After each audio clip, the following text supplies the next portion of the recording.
Hi, my name is Willie Franzen, and I've been a part of Northside School District for over 50 years.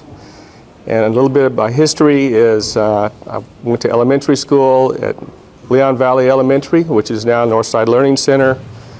I went to middle school, or junior high back then it was called, at Pat Neff Middle School, and high school at John Marshall High School. Those were my three stops in Northside as a student. I then went on and became a coach. I went to St. Mary's University first, played baseball for them, became a coach in Northside, started at Marshall High School, went back to my old stomping grounds, and for a couple of years, took a couple of years outside of Northside, Hondo High School, and then came back the rest of my career at Clark High School, went into administration and worked at Health Careers, Stevenson Middle School, Conley Middle School, and finished my career at Stinson Middle School as the principal. When I was a kid growing up, I always was involved in athletics. I went to a church, little church, Swedish church in San Antonio called Ascension Lutheran. And at that church, we had people like Paul Taylor was a member, and Cliff and Marvin Gustafson were members, and we were all family members. We all went to all the different events together, and every event involved some sort of sports.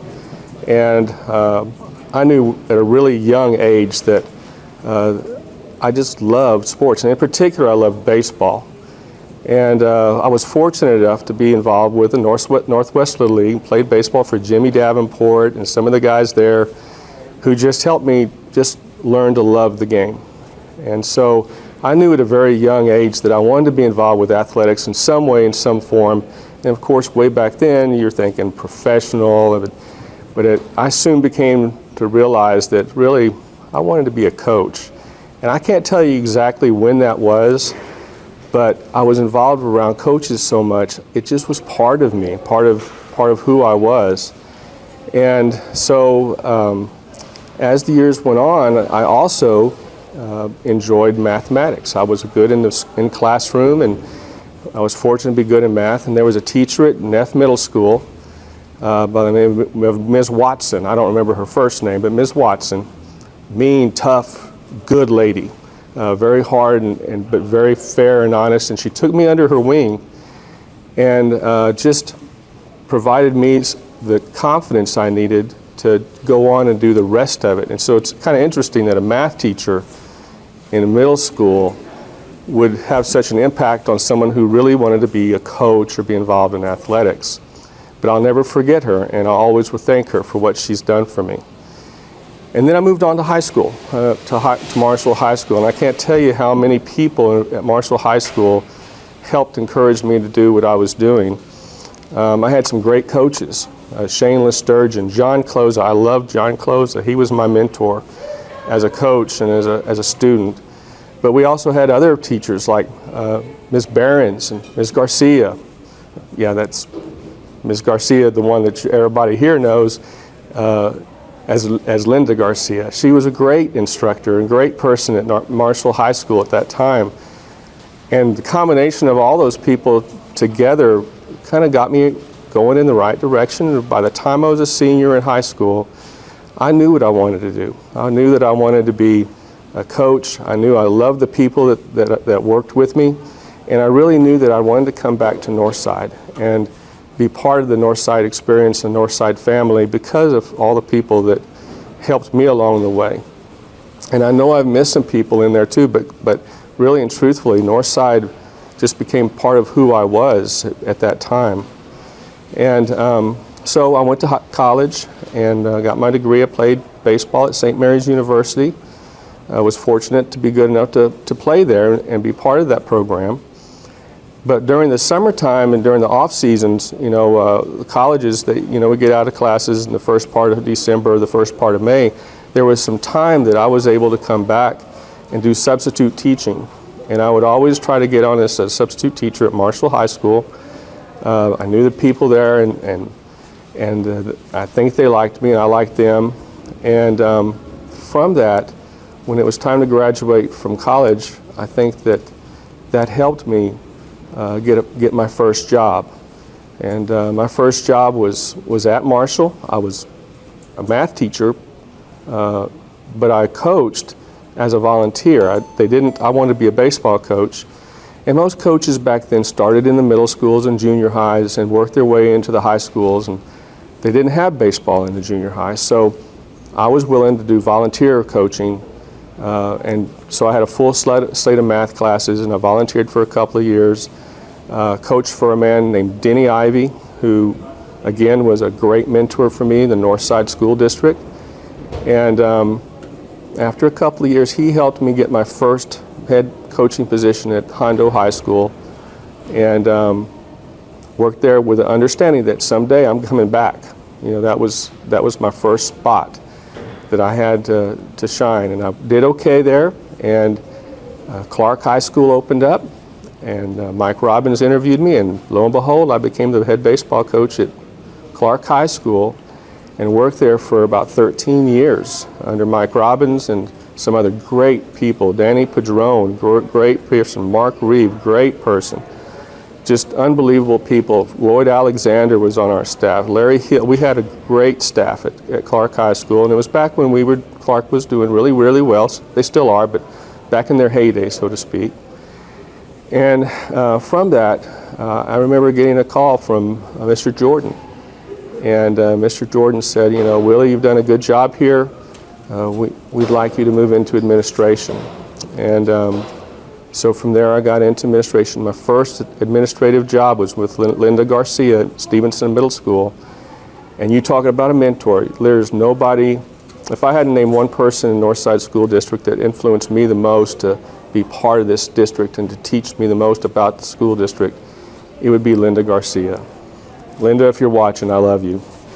And but she took me under her wings and taught me how to be an administrator.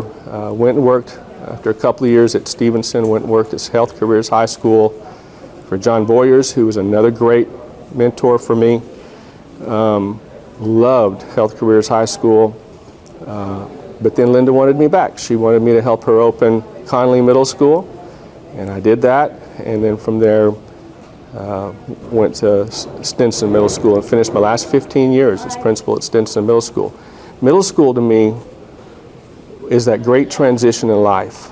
And I loved when I became part of that, even for my life, as I said about Ms. Watson earlier, that is where you start making those lifetime decisions. So the late elementary, early middle school life, I was floundering around, didn't know what to do. But that is when the biggest impact in me to do the things that I'm doing now and the things that I did throughout my career happened.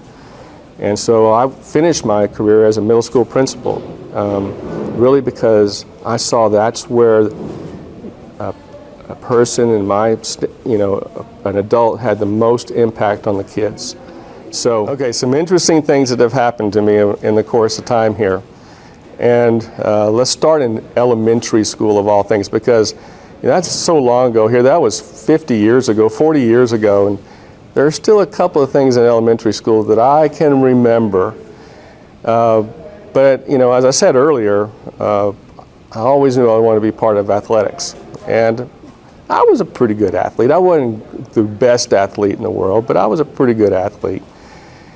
And when I was in elementary, we had a lot of athletic events, field days that we have, and you do all different kinds of things in field days. Well, a couple of the events that we had there, running events, throwing events, long jump, jump roping, you name it, it was all the different events. I can remember a couple of us boys who thought we were pretty good studs out there athletically. They put us in a running event, and there was, I think, four of us or five of us in the event, and it was a 100-yard dash or 50-yard dash, whatever it was. And we were strutting around, and we had the whole school watching this, everybody, and us two guys got smoked by those two girls. And the whole place just erupted because those two girls' names were Laura Rudwick and Rita Crockett. Now those two, you talk about athletes. I don't know if any of y'all have heard of those two people, but Rita Crockett played for the Olympics in volleyball, and Laura Rudwick was a swimmer in the Olympics in swimming. And they by far were the top two athletes at our school. And they could be representing the 70s much more than what I am right now, because when you talk about athletes, they were the athletes of Northside School District in the 1970s.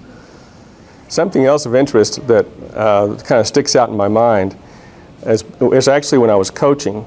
I was coaching at Clark High School, and we were fortunate enough to have a really good team several years in a row, but one team in particular, first time we went to the state tournament in Austin, it was a real hot day, and probably on the field it was 120 degrees on the field.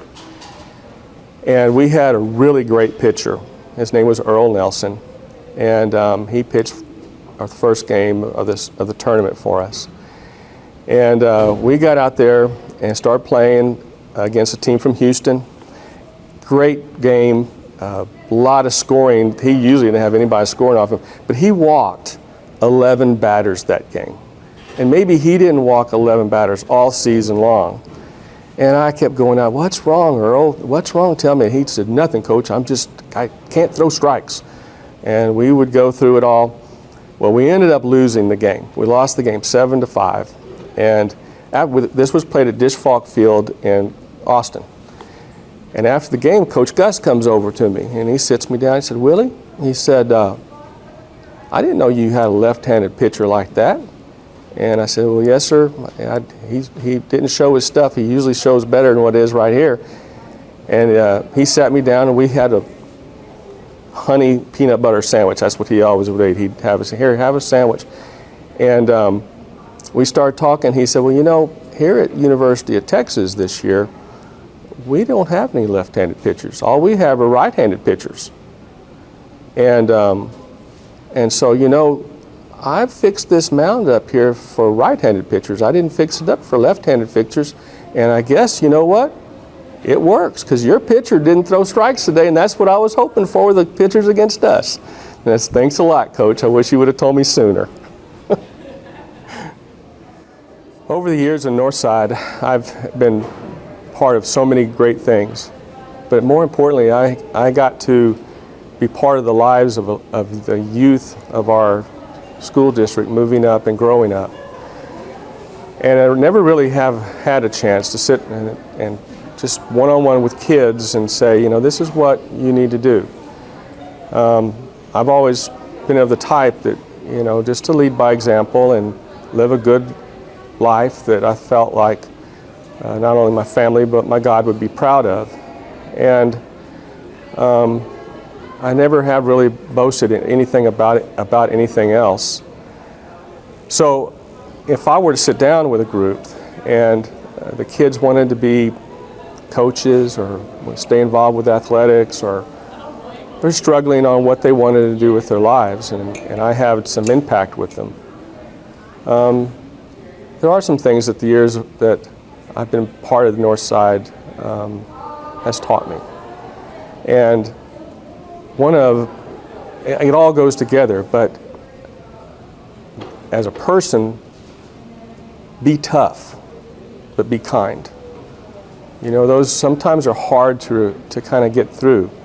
Find people that you trust, people that you know will have your best interest in mind, whether you agree with them or not, doesn't matter. But trust them, listen to them, be part of what they ask, try it out and see how it works. Go back to them, tell them that, hey, this worked, this didn't work.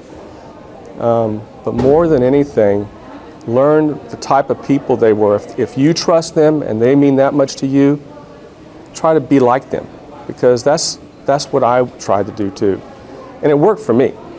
The people in Northside that influenced me the most are the people that I held close to my vests, and to this day still, if they're still alive, I ask them for advice. And I think that's really, really important, that each one of us have our own little ways of being successful, but you have to find the people that help you get there. And that is what Northside School District can do for anybody. And it may not just be Northside School District, but your teachers, your coaches, your people at your church, your family members who love you the most are the ones you need to listen to. And so often, we fight them all the time. We fight that influence all the time because we want to be our own person, do our own thing. And you just have to realize that there are people out there who really do love you and want the best for you. And Northside provides that every step of the way, whether you're in elementary school, in middle school, in high school, doesn't matter if it's a classroom teacher or a coach, a custodian. Some of the very best people I know worked as custodians at our school district. Our bus drivers. I didn't talk earlier about people who influenced me, but I lived out in the country, and I was on the bus from 6:30 in the morning till 6:30 at night when I was in elementary school. And we had this bus driver by the name of Mr. Dennis, one of the nicest, kindest men I think I've ever met. And he would take us to Mr. Laidley's country store and go in and buy us a carton of milk for breakfast or whatever it was. You could tell that he wasn't just doing the job for the money. He was doing the job because he loved kids, and he was retired in some capacity. I don't know what he did before. He was the bus driver, but I love that man. And it doesn't matter what capacity those people are in. Those are the people you try to emulate and try to be like.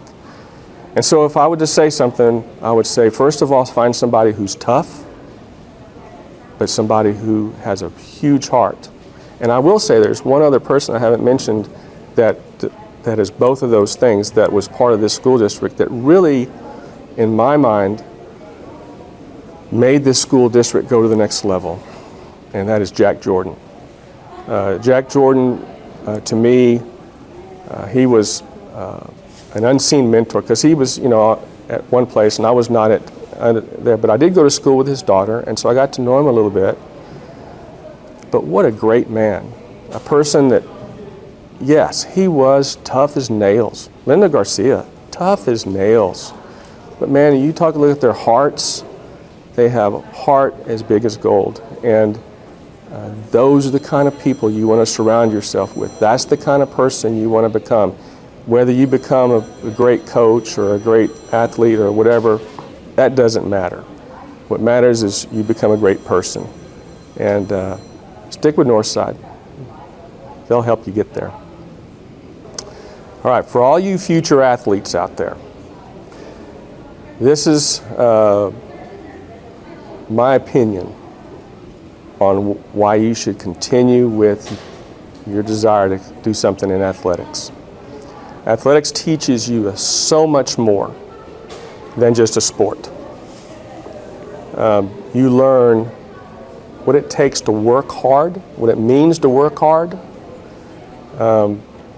Because if you don't work hard, you know what? You're not going to be as good as what you think you are. It also teaches you how to be a winner or a loser. It teaches you that you want to be a winner all your life, and you need to lose in order to win. So when you're on the losing end of something, it needs to mean something to you. It needs to mean something that I don't like that feeling, to make you even work harder to win.